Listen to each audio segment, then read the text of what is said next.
Hi, Joy Olson, Blockbuster Fundraising. Let's talk about year-end appeals. Do you still have to write the year-end appeal? Eek! And are you sitting at your desk with a blank sheet of paper or your computer open in a Word document and nothing's happening that makes you feel excited? You're not inspired, and you feel the pressure mounting? Oh gosh, and now what do? Well, I have an idea for you. It's an 8 step-by-step tips, okay? This should relieve some of that pressure and get you some great results. First tip, don't try to be creative. Ooh, now for me, I would hate that a little bit because that's kind of what gets me going is creativity. But the experts say, don't try to be creative, relax.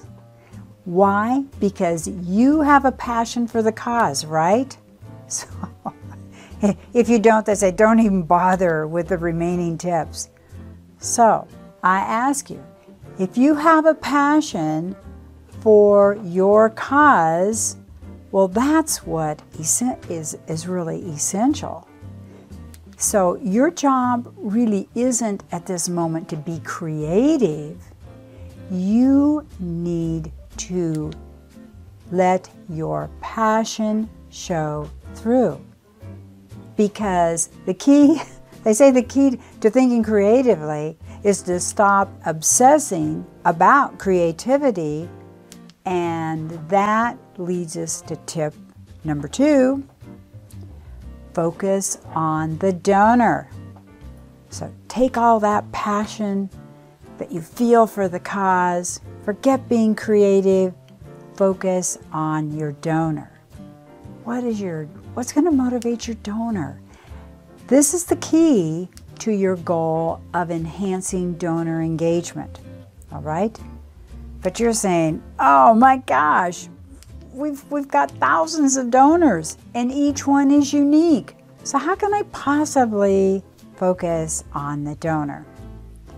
Well, that is a great question.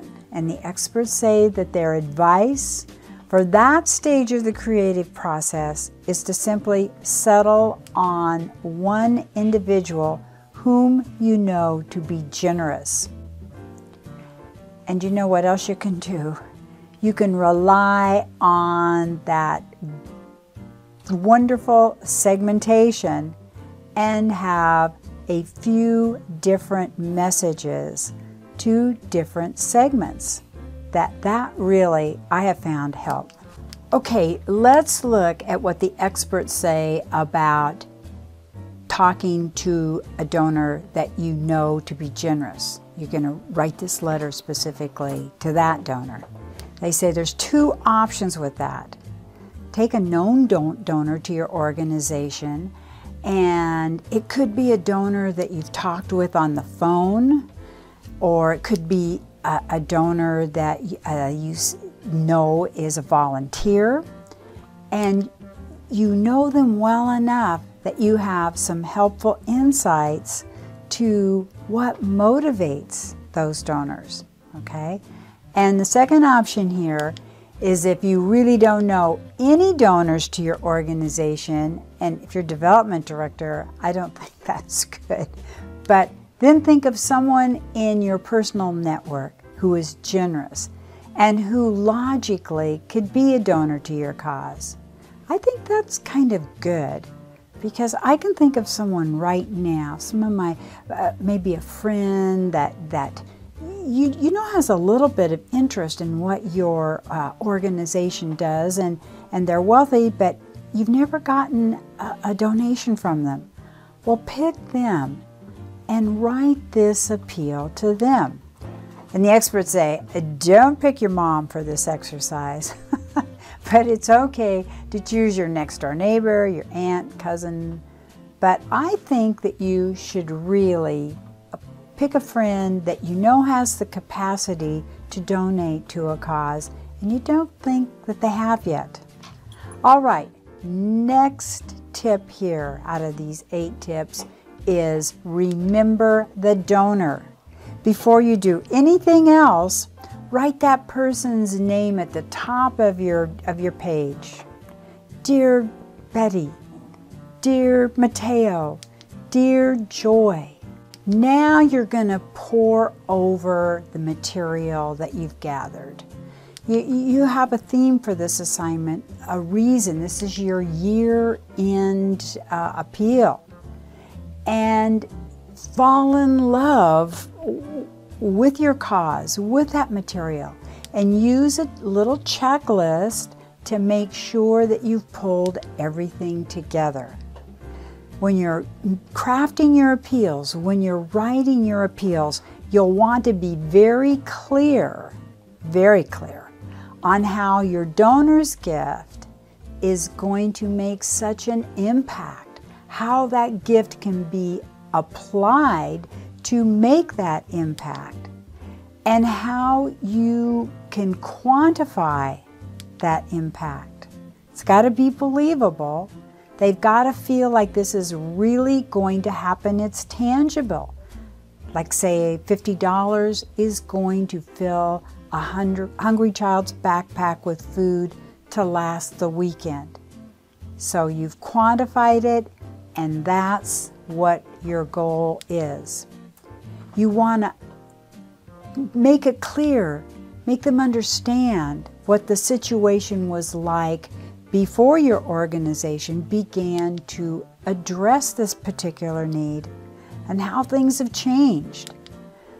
So you must have a compelling story, a photo, or a video that illustrates that transformational impact of your donor's gifts. And it would be very helpful if you have some direct quotes that can help bring that story to life. So, do you know how many individuals or pets are still waiting for help? Do you have a specific revenue goal for this appeal? These are the facts, the situations that you want to gather in your list before you write the appeal. All right, now let your mind wander. That's what the experts say. Let this all just kind of sink in, because now that you've pulled together and poured over your resources from top to bottom, take a break. Don't even try to finish this letter right now. Instead, take a walk. Go walk your dogs, pull weeds, pay some bills, schedule some downtime for at least one night of sleep before you return to your writing assignment. You kind of, who was it? Wasn't it Paul Newman where he'd say, I let it percolate? You just want to let it percolate in the back of your mind. You've pulled it all together, and now how are you going to convey all of this to your donor that really makes a difference? The experts say that something inexplicable happens during this pause, that your mind begins to make interesting connections, and you begin to form creative ideas of how to engage your donor. This happens subliminally, but only if you pause. Next tip, write fast, because after you've taken time to let your mind wander, you're ready. You may not feel ready, but you are. So start writing, kick yourself into gear, and don't worry too much about the first pass, because you're probably not going to like the first pass. But if you write with passion and you're writing to the person that you've picked, your donor, you are going to really develop the language that conveys the 3 R's: respect, relevancy, and relationship. The 3 R's. And it also ensures that your copy rings true. It's authentic, it's conversational, it's easy to understand, and it's friendly. When you write this, and of course your first draft is essentially complete. When you get it to that point, just your first draft, of course you read it thoroughly. And if you find that you've bored yourself to tears, it's a sign you should start over. I laugh because, oh, I find that too. I'll write or I'll do a video and I'll look at it and watch it and I think, gosh, I'm bored to tears. But that is really a great sign because you've still got time to improve it. You can start over, you can add, but just remember this, that if you have a combination of a solid offer, a great story, mindfulness of your donor that you're talking to and their generosity, and your own passion for the cause, you're on the right path. Not so fast though. You write fast and you edit slow. So allow the time to polish your work. Really, it'll probably be another full day, day and a half. So this is important when you've got a deadline of when you've got to get it out. You want to allow yourself the time to edit, not only after you've gotten your resources together, percolate on that a day, you've got to allow another day to edit.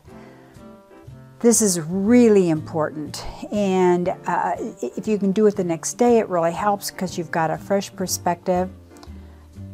I rely on editing help from someone I really trust to give me feedback. But here are a few things that you're going to want to consider when you're editing, okay? Of course, and we're talking about your written appeal. You're editing your appeal. Is your leading sentence donor-focused? Does your content flow in such a way, does it hold interest from start to finish? Have you used storytelling effectively to put a face on the need? Do they just warm up to your story? Are you using active voice verbs to paint a picture and move the story along? And when you read your work out loud, does it sound natural and conversational? And this is a big one. Have you asked for the gift? And do you have a clear call to action? And have you asked for the gift a few times, not just once in the last paragraph? Got to get that gift ask in early, preferably around the image up at the top and having to do with the image. You pull it all together right in the beginning. Have you effectively positioned your photos and video? Video, of course, if it's email, because of course these are going to really reinforce your appeal. And have you established relevance for new donors versus long-term donors, or lapsed donors versus active donors? In other words, you've got to have 2 or 3 of your annual appeals. You cannot send an active donor, a long-time donor, the same letters you're going to send a lapsed donor. That just is lazy fundraising, and it's not going to work. All right, now you're ready for the final review. When everything's in place, you're going to review it one last time, and your overriding thought right now is, does this letter encourage long-term donor engagement? because as we all strive to raise money for our organizations, we really need to put the donor first. Keep our eyes on the donors because they are the ones that are going to make them happen. So you want to treat them with love and respect. That's exactly what they deserve. So if you've applied your creativity to that end, then you've got a winner. All right, well, I thank Bonnie Meyer for these tips. This is from content that I've saved from a few years ago, but I think it's absolutely on target, don't you? So take it away. I know year-end appeal time, content writing is really almost at a close because your last letter, I'm sure you're going to want to go out around December 20th and no later than that. So I hope these tips help. I think they will, especially if you've been procrastinating a little bit and you haven't pulled it all together. Hey, this is Joy Olson, Blockbuster Fundraising, and joyolsongroup.com saying thank you for having been here today. We have hundreds of free fundraising video tips on our YouTube channel, and remember that we come to you live every Tuesday at 1 p.m. Pacific Standard Time.